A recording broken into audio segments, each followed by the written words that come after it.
Gérard Deprez, bonjour. Vous êtes Bonjour. député européen, vice-président du MR, le Parti libéral en Belgique, et ministre d'État, un titre honorifique qui n'est attribué qu'à des personnalités particulièrement respectables. Alors, au bar de l'Europe, je vous ai servi une religieuse, parce que vous avez peut-être vu cette photomontage qui a fait la une d'un magazine en Allemagne.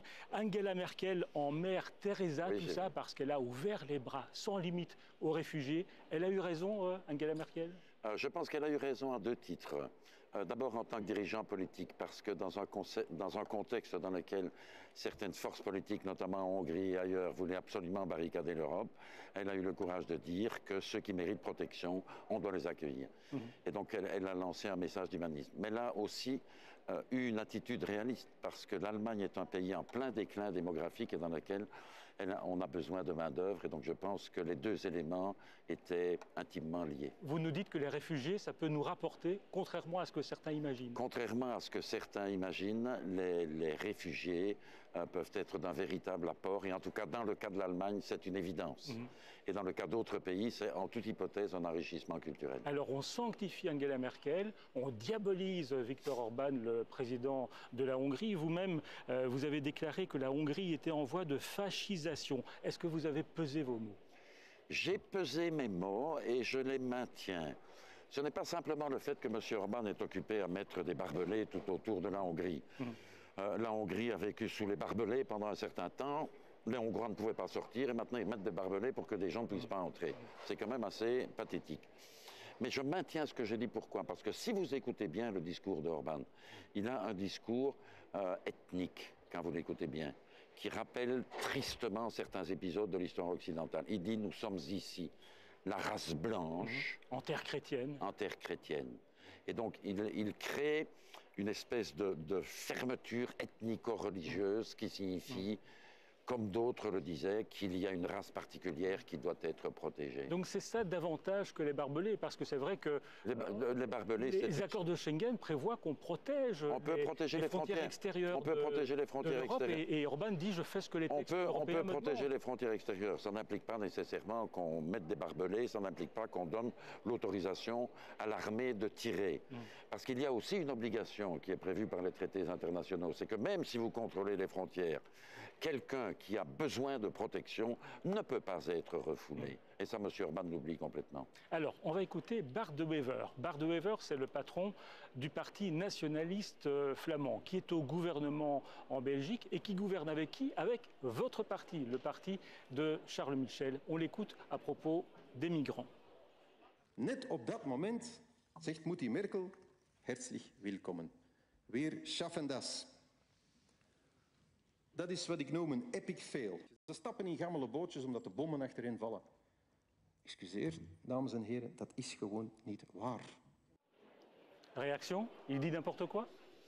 Je pense qu'il fait des déclarations que j'appellerais tristement populistes. Donc il a fait sa dernière victoire électorale en prenant beaucoup d'électeurs à l'extrême droite. Il constate que son parti maintenant est occupé à reculer et que les électeurs retournent à l'extrême droite.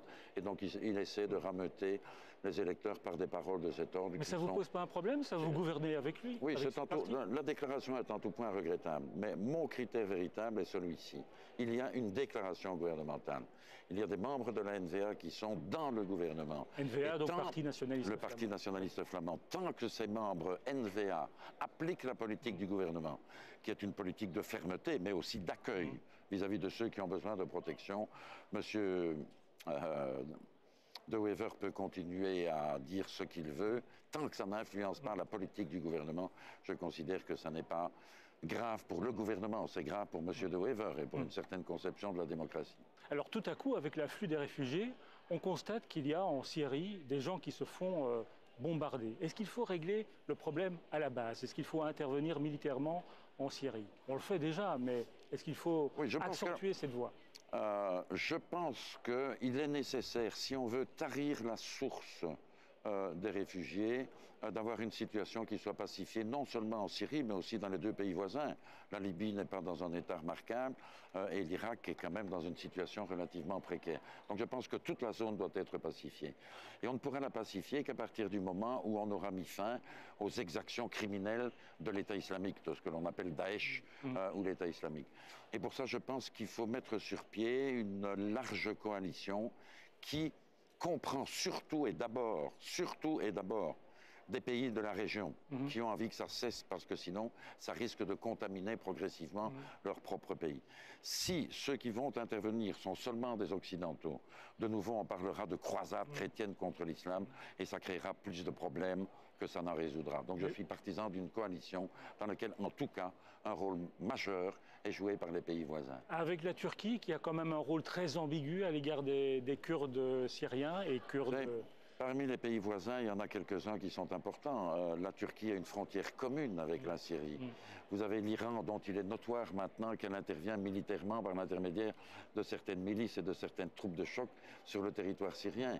Et vous avez d'un autre côté l'Égypte, qui n'est pas très loin. Je ne vois pas comment on pourrait avoir une coalition sans que ces pays-là ne soient présents. Une coalition avec ou sans Bachar al-Assad? Alors c'est la difficulté du jeu. Il est clair que du point de vue du camp occidental, Bachar el-Assad n'est pas fréquentable. Mais il est clair aussi que les Russes et les Iraniens ont décidé de le soutenir. Donc à partir du moment où les Russes et les Iraniens décident de le soutenir, vous n'allez pas pouvoir le retirer du jeu. Et donc il est très possible, c'est une idée simple que je lance, que si on veut mettre fin au régime de Daesh, on peut ouvrir un front de l'Est et un front de l'Ouest, comme on a fait en Europe pendant la guerre 40, et ce n'était pas nécessairement les meilleurs amis du monde, mais ça a aidé à éliminer une force pathologique. Donc vous n'excluez pas totalement Assad? Je n'exclus pas qu'il y ait deux fronts. Un front dans lequel se trouveront les Iraniens, les Russes et Assad, et de l'autre côté un autre front qui prendrait Daesh en tenaille.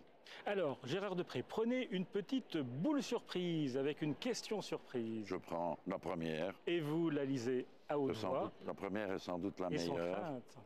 Et je la lis à haute voix. Faut-il jeter sa Volkswagen? Pas du tout. En tout cas, moi, je ne vais pas jeter la mienne. Je suis abonné. Vous en avez une? Oui, je suis abonné à la Golf depuis des années. Avec le petit logiciel? Je ne sais pas si j'ai le petit logiciel, mais je suis très content de ma Golf. Elle roule très bien, elle est très sécurisante, elle consomme peu. C'est sérieux, ça, ce qu'a fait ce groupe automobile? Non, sérieusement, ce sont des tricheurs, il faut le dire. Oui. Et toute tricherie mérite sanction. Donc, d'une manière ou d'une autre, il faudra qu'ils soient sanctionnés. Mais personnellement, je suis très satisfait de ma Golf. Et ils devront être tolérants un peu plus avec les Grecs Ça, les deux ne sont pas liés. Vous savez, Angela Merkel et l'opinion publique allemande, en apparence, ne sont pas très gentils avec les Grecs. Mais pour les 84 milliards qu'on va prêter à la Grèce, l'essentiel est mis aussi par l'Allemagne. Merci Gérard Deprez d'être venu au bar de l'Europe et on va s'attaquer à ce gâteau simple.